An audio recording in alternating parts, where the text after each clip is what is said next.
2016 T20 ലോകകപ്പിൽ India ഉയർത്തിയ 192 runs പിന്തുടർന്ന് വിജയിച്ച ചരിത്രം വിൻഡീസിനുണ്ട്. ഈ വിൻഡീസ് കരുത്തിന്റെ പാരമ്പര്യത്തെയാണ് ഒരു മലയാളി കൊൽക്കത്തയിൽ മലർത്തിയടിച്ചത്.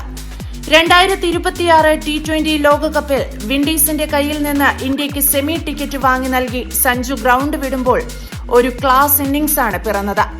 ഒന്നാം ഓവറിൽ ക്രീസിലെത്തുക, വെടിക്കെട്ട് ബാറ്ററായ അഭിഷേകിനെയും ഇഷാനെയും നഷ്ടപ്പെട്ട ശേഷം സൂര്യകുമാർ യാദവിനെയും പിന്നാലെ തിലക് വർമ്മയും ഹാർദിക് പാണ്ഡ്യയെയും ഒപ്പം കൂട്ടി 196 എന്ന കൂറ്റൻ ടോട്ടൽ പിന്തുടരുകയെന്നത് ചെറിയ കാര്യമല്ല.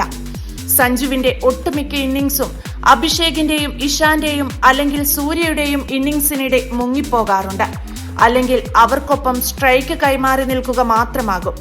എന്നാൽ ഈഡൻ ഗാർഡൻസിൽ സഞ്ജുവായിരുന്നു ഹീറോ. ഒരു ബാറ്റിംഗ് ഓർഡറിനെ മുഴുവൻ തോളിലേറ്റിയുള്ള ഇന്നിംഗ്സ്. ഇന്ത്യയുടെ ചേസിംഗ് മാസ്റ്റർ വിരാട് കോഹ്ലിയുടെ ഇന്നിംഗ്സിന് സമാനമാണ് 50 പന്തിൽ സഞ്ജു നേടിയ 97 റൺസ്.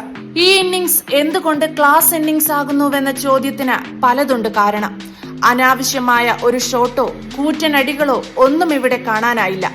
ഈ ഘട്ടത്തിൽ ടീമിന് എന്താണോ ആവശ്യം അത് നൽകുക, ടീമിനെ വിജയത്തിലേക്ക് എത്തിക്കുകയെന്ന ക്ലാസ് ഇന്നിംഗ്സ്, കരുത്തും കരുതലും നിറഞ്ഞ ഇന്നിംഗ്സ്.